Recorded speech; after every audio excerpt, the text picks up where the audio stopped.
ദൈവത്തിന്റെ അതിപരിശുദ്ധ നാമം വാഴ്ത്തപ്പെടുമാറാകട്ടെ. ഇന്നത്തെ ചിന്തയ്ക്കായി എടുത്തിരിക്കുന്ന വചനഭാഗം ലൂക്കോസ് എഴുതിയ സുവിശേഷം 15-ാം അധ്യായം, അതിന്റെ 1 മുതലുള്ള ഭാഗങ്ങൾ. ഈ അധ്യായം വായിക്കുമ്പോൾ ഇവിടെ 3 സംഭവങ്ങൾ യേശു കർത്താവ് ഉപമകളായി നമ്മളോട് സംസാരിക്കുന്നു. ഈ 3 സംഭവങ്ങളിലൂടെ ഒരു വിശ്വാസിയുടെ ജീവിതത്തിലെ 3 ഘട്ടങ്ങൾ യേശു വ്യക്തമായിട്ട് നമുക്ക് വെളിപ്പെടുത്തി തരുന്നു. 15-ാം അധ്യായം 1-ാം വാക്യം മുതൽ നോക്കുമ്പോൾ യേശുവിന്റെ വചനം കേൾക്കുവാനായിട്ട് ചുങ്കക്കാരും പാപികളും വന്നു കൂടുന്നത് കണ്ടിട്ട് പരീശന്മാരും ശാസ്ത്രിമാരും പിറുപിറുക്കിയാണ്. ഇവൻ ചുങ്കക്കാരോടും പാപികളോടും കൂടെ ഭക്ഷണം കഴിക്കുന്നു. എന്നാൽ യേശു എപ്പോഴും പറയുന്ന ഒരു കാര്യം, ഞാൻ നീതിമാന്മാരെ അല്ല പാപികളെ അത്രേ വിളിപ്പാനായിട്ട് വന്നിരിക്കുന്നത്. ഇത് വ്യക്തമാക്കുവാനായിട്ട് യേശു ഒരു ഉപമ അവരോട് പറയുന്നു. ഒരു മനുഷ്യന് 100 ആടുണ്ടായിരുന്നു. അതിൽ ഒരു ആട് കാണാതെ പോയാൽ ബാക്കി 99 എണ്ണത്തിനെയും മരുഭൂമിയിൽ വിട്ടിട്ട് ആ കാണാതെ പോയ ഒരു ആടിനെ അന്വേഷിച്ചു പോകുന്ന ഒരു ഇടയൻ. അന്വേഷിച്ചു പോയിട്ട് അതിനെ കണ്ടെത്തിയാല് പിന്നെ ആ ഇടയൻ ആ കണ്ടെത്തിയ ആടിനെ കൊണ്ടുവരുന്നത് എങ്ങനെയെന്ന് വെച്ചാല് അതിനെ തോളിൽ വഹിച്ചുകൊണ്ട് വരുന്നു. കാരണം യേശുവിനറിയാം ഈ ആട് വഴിതെറ്റിപ്പോയത് അതിന് വഴി അറിഞ്ഞുകൂടാത്തത് കൊണ്ടാണ്. അതിനെ വീണ്ടും താഴെ വിട്ടാല് അത് വീണ്ടും വഴിതെറ്റി പോകുവാനായിട്ട് ഇടയുണ്ട്. അതുകൊണ്ട് ഈ കണ്ടുകിട്ടിയ ആടിനെ തോളിൽ വഹിച്ചുകൊണ്ടാണ് ഈ ഇടയൻ മടക്കിക്കൊണ്ടുവന്ന് ഈ 99 ആടുകളോട് കൂടെ ചേർക്കുന്നത്. നമ്മളും ഒരു കാലത്ത് ഈ ചുങ്കക്കാരെയും പാപികളെയും പോലെ രക്ഷിക്കപ്പെടാത്ത, യേശു കർത്താവിനെ ശരിയായ വിധത്തിൽ അറിയാത്ത പാപികളായ വ്യക്തികളായിരുന്നു. എന്നാൽ വഴിയറിയാതെ വഴിതെറ്റി നടന്നിരുന്ന പാപികളായ നമ്മെ യേശു തേടി കണ്ടുപിടിച്ച് തന്റെ തോളിൽ വഹിച്ചുകൊണ്ട് കടന്നു വരുന്നു. നമ്മൾ സ്വന്തമായിട്ട് നടക്കാൻ പഠിക്കുന്നത് വരെയും വഴി തെറ്റാതെ നടക്കാൻ പഠിക്കുന്നത് വരെയും യേശു നമ്മെ തോളിൽ വഹിച്ചുകൊണ്ട് നടക്കുന്നു. സ്വന്തമായിട്ട് നടക്കാൻ പഠിക്കുന്ന നീതിമാന്മാരായ 99 ആടുകളുടെ കൂടെ നടക്കുവാൻ പഠിക്കുന്നത് വരെയും യേശു നമ്മെ തോളിൽ വഹിക്കുന്നു. പാപികളായിരുന്ന നാം നീതിമാന്മാരുടെ കൂടെ ചേർക്കപ്പെടുമ്പോഴേക്കും സ്വർഗം സന്തോഷിക്കുന്നതായിട്ട് ഇവിടെ വചനം വായിക്കുമ്പോൾ നമുക്ക് മനസ്സിലാക്കുവാനായിട്ട് സാധിക്കും.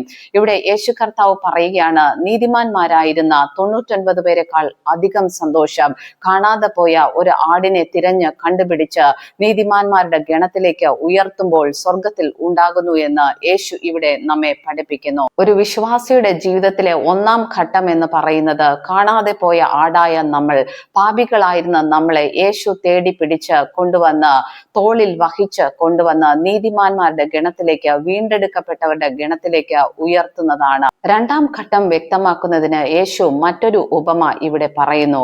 ഒരു സ്ത്രീക്ക് 10 ദ്രഹ്മ ഉണ്ടായിരുന്നു. അതിൽ ഒരു ദ്രഹ്മ കാണാതെ പോയാല് അവള് ആ ദ്രഹ്മ കണ്ടെത്തുന്നവരെയും വിളക്ക് കത്തിച്ചു വെച്ച് വീട് അടിച്ചു വാരി ആ ദ്രഹ്മ കണ്ടെത്തുവാനായിട്ട് ശ്രമിക്കും. അത് കണ്ടെത്തിയാല് അവള് അത്യധികം സന്തോഷിക്കുമെന്ന് ഇവിടെ വചനത്തിലൂടെ നമ്മെ പഠിപ്പിക്കുന്നു. ഇവിടെ ഒരു വിശ്വാസിയുടെ ജീവിതത്തിലെ 2-ാം ഘട്ടം നമുക്ക് കാണുവാനായിട്ട് സാധിക്കും. നമ്മൾ രക്ഷയുടെ അനുഭവത്തിലേക്ക് എത്തിക്കഴിഞ്ഞാല് അടുത്ത ഘട്ടം എന്ന് പറയുന്നത് പലപ്പോഴും നമ്മുടെ ജീവിതത്തില് പിന്മാറ്റത്തിന്റെ അനുഭവം ഉണ്ടാകാം. വിശ്വാസ ജീവിതം സ്ഥിരതയോടെ ഓടിക്കൊണ്ടിരിക്കുമ്പോൾ പലപ്പോഴും നമ്മുടെ ആത്മീക വരങ്ങൾ നമുക്ക് നഷ്ടപ്പെട്ടു പോകാം. വിശ്വാസത്തിൽ നമ്മൾ പിന്നോക്കം പോകാം. പ്രാർത്ഥനാ ജീവിതത്തിൽ നമ്മൾ പിന്നോക്കം പോകാം. എന്നാൽ 10 ദ്രഹ്മ ഉണ്ടായിരുന്ന സ്ത്രീ ഒരു ദ്രഹ്മ നഷ്ടപ്പെടുമ്പോൾ തന്നെ അവൾ അത് തിരിച്ചറിയുന്നു. വിശ്വാസ ജീവിതം സ്ഥിരതയോടെ ഓടുന്ന നമ്മുടെ ജീവിതത്തിൽ ഒരു പിന്മാറ്റം ഉണ്ടായാൽ ഉടനടി അത് തിരിച്ചറിയുകയും എവിടെയാണോ നമുക്ക് വീഴ്ചയുണ്ടായത് അത് തിരിച്ചറിഞ്ഞ് തിരഞ്ഞു കണ്ടുപിടിച്ച് നമ്മൾ തിരിച്ച് യഥാസ്ഥാനപ്പെടുകയും വേണമെന്ന് ഈ ഉപമ നമ്മെ പഠിപ്പിക്കുന്നു. എങ്കിൽ മാത്രമേ നമുക്ക് നമ്മുടെ വിശ്വാസ ജീവിതം സ്ഥിരതയോടെ ഓടുവാനായിട്ട് കഴിയുകയുള്ളൂ. എപ്പോഴാണോ നമ്മുടെ വിശ്വാസ ജീവിതത്തിൽ വീഴ്ച ഉണ്ടാകുന്നത് അത് വേഗത്തിൽ തിരിച്ചറിയുക, അത് പരിഹരിച്ച് മുന്നോട്ട് നടക്കുക. അവിടെയാണ് നമുക്ക് വിശ്വാസ ജീവിതം സ്ഥിരതയോടെ ഓടുവാനായിട്ട് കഴിയുന്നത്. ഇനി 3-ാമത്തെ ഉപമ എന്ന് പറയുന്നത് ഒരു വിശ്വാസിയുടെ ജീവിതത്തിലെ 3-ാം ഘട്ടമാണ്. ഇവിടെ യേശു പറയുന്ന ഉപമ മുടിയനായ പുത്രന്റെ ഒരു ഉപമയാണ്. ഇത് നമുക്ക് വളരെ സുപരിചിതമായ ഒരു സംഭവമാണ്. ഇവിടെ ഒരു അപ്പന് 2 മക്കൾ ഉണ്ടായിരുന്നു. അതിൽ ഇളയ മകൻ തന്റെ അപ്പനോടുകൂടെ ഏറ്റവും സന്തോഷത്തോടുകൂടെ ജീവിച്ചിരുന്നു. എല്ലാ സൗഭാഗ്യങ്ങളും ആത്മീകമായും ഭൗതികമായും അനുഭവിച്ച് അപ്പനോടുകൂടെ വളരെ സന്തോഷത്തിൽ അവൻ ജീവിച്ചിരുന്നു. എന്നാൽ അവന്റെ ജീവിതം സ്ഥിരതയോടെ ഓടിക്കൊണ്ടിരിക്കുമ്പോൾ അവന് സ്വയമായിട്ട് ഒരു അഹങ്കാരം വരുന്നു, അവന് പ്രൈഡ് വരുന്നു, ഞാൻ എന്നൊരു ഭാവം വരുന്നു. അവൻ തന്റെ അപ്പനെ വിട്ട് ദൂരേക്ക് പോകുവാനായിട്ട് തീരുമാനിക്കുന്നു. അപ്പന്റെ കയ്യിൽ നിന്ന് തനിക്ക് കിട്ടാവുന്ന എല്ലാ നന്മകളും ആത്മീകവും ഭൗതികവുമായ എല്ലാ അനുഗ്രഹങ്ങളും വാങ്ങിയെടുത്തിട്ട് അവൻ നന്ദിയില്ലാത്തവനായിട്ട് സ്വയത്തിൽ ആശ്രയിച്ചുകൊണ്ട് അഹങ്കാരത്തിൽ പ്രൈഡിൽ ഞാൻ എന്ന ഭാവത്തിൽ അവൻ ദൂരദേശത്തേക്ക് അപ്പനെ വിട്ട് യാത്രയാകുന്നതായിട്ട് നമുക്ക് കാണുവാനായിട്ട് സാധിക്കും. അപ്പനിൽ നിന്ന് വളരെ അകലെ പോയപ്പോഴാണ് അവന് തന്റെ നഷ്ടം എന്തെന്ന് മനസ്സിലാകുന്നത്. അധികം വൈകാതെ തന്നെ അവന് തന്റെ കയ്യിലുണ്ടായിരുന്ന എല്ലാ നന്മകളും നഷ്ടമാകുന്നു. ദേശത്തിലെ പൗരനെ ആശ്രയിക്കേണ്ടി വരുന്നു. പന്നിയുടെ വാളവരത്തിൽ നിന്ന് ജീവിക്കേണ്ട അനുഭവം ഉണ്ടാകുന്നു. നരകതുല്യമായ ഒരു ജീവിതം ഉണ്ടാകുന്നു. ഇങ്ങനെ ഞാൻ എന്ന ഭാവം നമുക്ക് നമ്മുടെ വിശ്വാസ ജീവിതത്തില് വന്നു പിടിപെട്ടാല് ഒരിക്കലും യേശു കർത്താവ് നമ്മളെ തേടി വരില്ല. നമുക്ക് തന്നെ സുബോധം വന്നിട്ട് നമ്മൾ അപ്പന്റെ അടുക്കലേക്ക് മടങ്ങി വരണമെന്ന് ഈ ഉപമ നമ്മെ പഠിപ്പിക്കുന്നു. ഒന്നാം ഘട്ടത്തില് ചുങ്കക്കാരുടെയും പാപികളുടെയും അവസ്ഥയില് പാപികളായിരുന്ന നാം നമ്മെ വീണ്ടെടുക്കുവാനായിട്ട് യേശു കർത്താവ് തോളിൽ വഹിച്ച് കൊണ്ടുവരുന്നതായിട്ട് നമുക്ക് കാണുവാനായിട്ട് സാധിക്കും. വീണ്ടെടുക്കപ്പെട്ടു കഴിഞ്ഞ വിശ്വാസി പിന്നീട് പിന്മാറ്റത്തിലേക്ക് പോയാല് അവര് സ്വയം അത് തിരിച്ചറിഞ്ഞ് അവരുടെ ജീവിതത്തെ ശുദ്ധീകരിച്ച് യഥാസ്ഥാനപ്പെടണമെന്ന് രണ്ടാമത്തെ ഉപമ നമ്മെ പഠിപ്പിക്കുന്നു. എന്നാൽ മൂന്നാമത്തെ ഉപമ വിശ്വാസ ജീവിതം സ്ഥിരതയോടെ ഓടുന്ന വ്യക്തികളുടെ ജീവിതത്തിൽ ഉണ്ടാകുന്ന ഞാൻ എന്ന ഭാവമാണ്. ഈ ഞാൻ എന്ന ഭാവം വരുമ്പോൾ പലപ്പോഴും നമ്മൾ കർത്താവിനെ വിട്ട് ദൂരേക്ക് ഓടിക്കളയും. കർത്താവ് തന്ന നന്മകളെ എടുത്തുകൊണ്ട് നമ്മൾ ഓടിപ്പോകുമ്പോൾ അത് സൃഷ്ടിതാവ് തന്നതാണെന്ന് പോലും പലപ്പോഴും നമ്മൾ തിരിച്ചറിയില്ല. ഇങ്ങനെ ഞാൻ എന്ന ഭാവം പ്രൈഡ് ബാധിച്ച വിശ്വാസികളെ തേടി കർത്താവ് ഒരിക്കലും വരില്ല.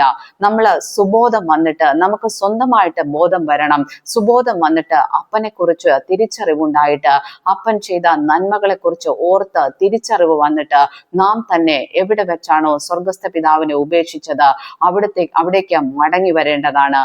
അവിടെ മടങ്ങി വരുന്നത് വളരെ പ്രയാസമുള്ള കാര്യമാണെങ്കിലും മടങ്ങി വന്നാൽ അപ്പൻ വളരെ സന്തോഷത്തോടുകൂടെ കൈക്ക് മോതിരവും കാലിന് ചെരുപ്പും ഒക്കെ അണിയിച്ച് പുതിയ വസ്ത്രം ധരിപ്പിച്ച് നമ്മെ ഉറപ്പായിട്ടും തിരിച്ച് സ്വീകരിക്കുന്നതായിട്ട് നമുക്ക് കാണുവാനായിട്ട് സാധിക്കും. ഒരു വിശ്വാസി തന്റെ ജീവിതത്തിൽ ഏറ്റവും സൂക്ഷിക്കേണ്ട ഒരു അവസ്ഥയാണ് ഈ ഞാൻ എന്ന ഭാവം നമ്മുടെ ഉള്ളിൽ പിടിപെടുന്നത്.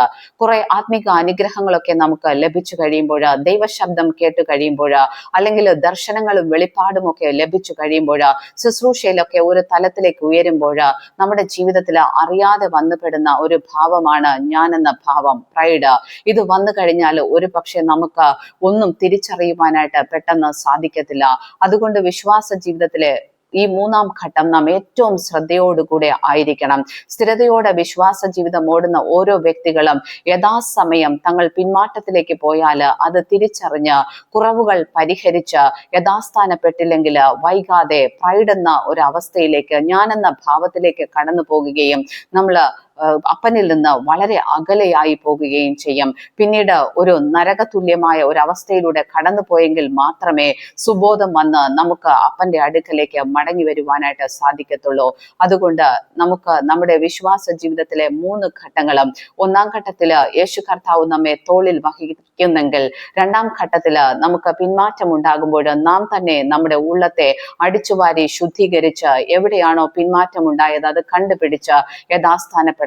മൂന്നാം ഘട്ടത്തില് നാം സൂക്ഷിക്കേണ്ട ഏറ്റവും പ്രധാനപ്പെട്ട കാര്യം, സ്ഥിരതയോടെ വിശ്വാസ ജീവിതം നയിക്കുന്ന ഒരു വ്യക്തി ഒരിക്കലും ഞാനെന്ന ഭാവത്തിന് അടിമപ്പെട്ടു പോകരുത്. ഇതെല്ലാം കൃപയാല് സ്വർഗസ്ഥ പിതാവ് പുത്രനിലൂടെ നമുക്ക് തുറന്നു തന്ന നന്മയാണെന്ന് തിരിച്ചറിഞ്ഞ് വളരെ താഴ്മയോടുകൂടെ ദൈവസന്നിധിയില് ഞാൻ കുറഞ്ഞവനാണെന്ന തിരിച്ചറിവോടുകൂടെ എല്ലാം ദാനമെന്ന് തിരിച്ചറിഞ്ഞുകൊണ്ട് താഴ്മയോടെ ജീവിക്കുവാൻ നാം പഠിക്കണം. അതിന് ദൈവം തന്റെ പരിശുദ്ധാത്മാവിനാൽ നമ്മെ സഹായിക്കുമാറാകട്ടെ. ആമേൻ.